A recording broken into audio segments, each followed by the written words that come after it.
के प्यारे नाजरीन, अस्सलाम वालेकुम। नाजरीन, एक शख्स के यहाँ 7 बेटियाँ पैदा हुई और 8वीं बार उसके यहाँ लड़का पैदा हुआ। इस वाक़े को सुनने के लिए कि उसने अपनी 7 बेटियों के साथ फिर क्या किया, इस वीडियो को एंड तक ज़रूर देखिएगा और हमारे चैनल को सब्सक्राइब करना मत भूलिएगा। तो आइए चलकर मौजू का आगाज़ करते हैं। तो नाजरीन, एक शख्स के यहाँ 7 बेटियाँ पैदा हुई।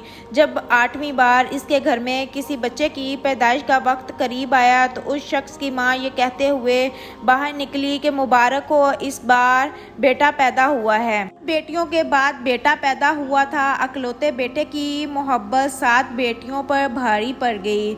सुबह सवेरे वो अपने बेटे को कंधे पर लेकर खेतों में चला जाता। दरवाजे की ओट में खड़े होकर अपने बाप को देखती रहती कि अब हम भी अपने अब्बू के साथ खेतों में जाएंगी। जब दादी अम्मी को ये पता चला तो उन्होंने अम्मी से कहा, सुन रही हो ज़ुबैदा, तेरी लड़कियां खेतों में जाएंगी, अपने बाप का हाथ बटाएंगी। फिर दादी अम्मी ने कहा कि लड़कियों का काम सिर्फ चूल्हा चौका है, लड़कियां कभी भी लड़कों का मुकाबला नहीं कर सकती। 7 बेटियों को समझ में नहीं आया कि क्यों बराबरी नहीं हो सकती। 7 बेटियां सारा दिन आम के पेड़ से झूला बांधकर झूलती रहती। इन्होंने कई बार देखा कि दादी फल और मिठाइयाँ बांटते वक्त नाइंसाफ़ी करती हैं और भाई को ज़्यादा हिस्सा दिया जाता है। एक दिन एक बेटी ने पूछ लिया कि भाई को हिस्सा क्यों ज़्यादा दिया जाता है। फिर दादी ने रटा रटाया जुमला हमारे सामने रख दिया कि वो लड़का है। हर जगह लड़का लड़की का फ़र्क था। वो ईद का दिन हरगिज़ भुलाने वाला नहीं था जिस दिन अब्बा अपने बेटे लड़के के लिए 3-3 सूट बनवा कर लाए और 7 बेटियों के लिए कपड़े नहीं लाए। वक्त गुजरता गया, ज़िंदगी के दिन कम होते गए, लेकिन लड़की और लड़के का फ़र्क कभी ख़त्म ना हुआ। 7 लड़कियां स्कूल की दीवारें देखती रह गई, लेकिन अब्बा और दादी ने अपने लड़के को खूब पढ़ाया और बेटा पढ़ाई करता रहा। सबसे छोटी वाली ने मुंह बनाकर कहा, क्यों नहीं पढ़ सकती? लड़कियां जवाब अम्मा के बजाय दादी से सुनने को मिला। दादी ने कहा, लड़कियां बतखों की तरह होती हैं, ना कहीं उड़ सकती हैं और ना कभी उड़ान भर सकती हैं। मेरा लड़का तो बुलबुल है, देखना एक दिन लंबी उड़ान भरेगा। दादी ने इन्हीं बतखों का नाम दे दिया था जो पूरे घर में मशहूर हो गया। अब तो पूरे घर में 7 को बतखों की टोली के नाम से याद किया जाता। अब्बा को एक बार पैसों की ज़रूरत पड़ी तो 7 बेटियों ने जमा किए हुए पुराने सिक्के अब्बा के सामने जाकर रख दिए। अब्बा बोले, मुझे तुम्हारे पैसों की ज़रूरत नहीं। बहुत कोशिश की, दुआएं की, मगर अब्बा के दिल पर लगा हुआ बेटियों वाला ताला कभी ना खुल सका। 7 मिलकर अब्बा के काम किया करती। कोई जूते पॉलिश करती, कोई इनकी पगड़ी को धोकर खूब चमकाती, इनके वजू का लोटा हमेशा तैयार रखती। बदले में अब्बा ने इन्हें कभी एक नज़र हमदर्दी से नहीं देखा। वक्त गुजरता गया और एक एक करके घर का आंगन खाली होता गया। एक एक करके बेटियों की शादी होने लगी। अब्बा ने सबके सरों पर पहली और आखिरी बार हाथ फेरा और घर का आंगन सूना हो गया। ना किसी को फ़र्क पड़ा और ना ही किसी को फ़र्क पड़ना था।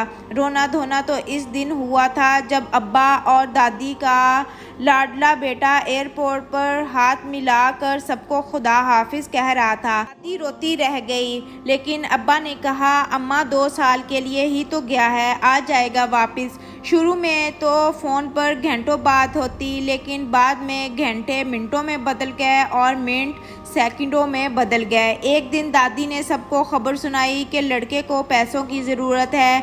घर में पैसे नहीं थे और उधार पहले ही बहुत चढ़ चुका था सर पर।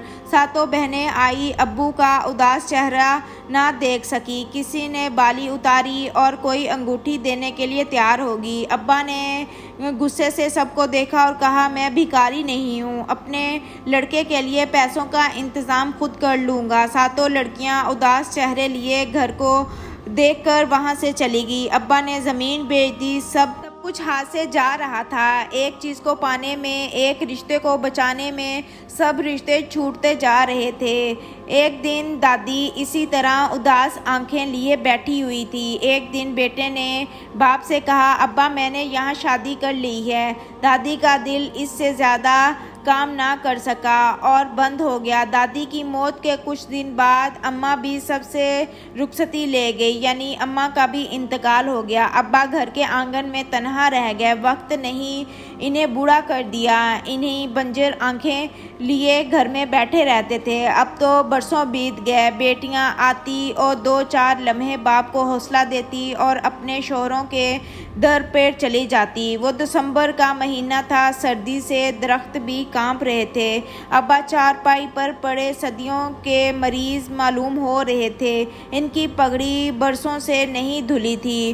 रोज़ इनका लोटा वज़ू के लिए तैयार होता था। सातों बेटियों के जाने से जैसे ही इनके घर से रौनक ख़त्म हो गई है। वो सातों बेटियां चली गई। एक ने पगड़ी धोई हुई होती थी, दूसरी ने लोटा तैयार किया हुआ होता था। और बाप ने सातों की आंखों में देखा।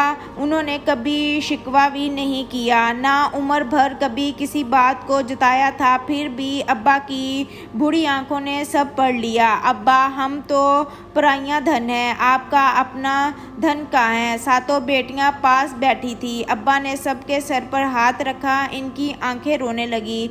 बेटियां बोली, देखा अब्बा, लड़कियां धोखा नहीं देती, लड़के धोखा देते हैं। बुलबुल हमेशा उड़ जाते हैं और बतखें घर में रह जाती हैं। अब्बा फूट फूट कर रोने लगे और कहने लगे, मुझे माफ़ कर दो। सातों बेटियों से निगाहें चुराते लर्जते हुए कहा। सातों बेटियां कांप उठी और कहा, नहीं अब्बा, वो अब बेटे होते हैं जो वालिदैन को इस स्टेज पर छोड़कर चले जाते हैं। बेटियां कभी ऐसा नहीं करती। अगर वालिदैन को अपने पास रखने का हक बेटियों को दिया जाता तो दुनिया में कोई भी इस स्टेज पर ना आता। नज़रें मिलाने के काबिल भी नहीं था। इस वक्त इनका बाप सारी ज़िंदगी इनको धुतकारता ही रहा और अल्लाह ताला की दी हुई रहमतों से इनकार करता रहा। तो ये था आज का वाक़या। नाज़रीन, अगर आपको अच्छा लगा हो तो हमारे चैनल को ज़रूर सब्सक्राइब करिएगा मज़ीद ऐसे अच्छे अच्छे वाक़यात के लिए। अल्लाह हाफिज़। अल्लाह निगहबान।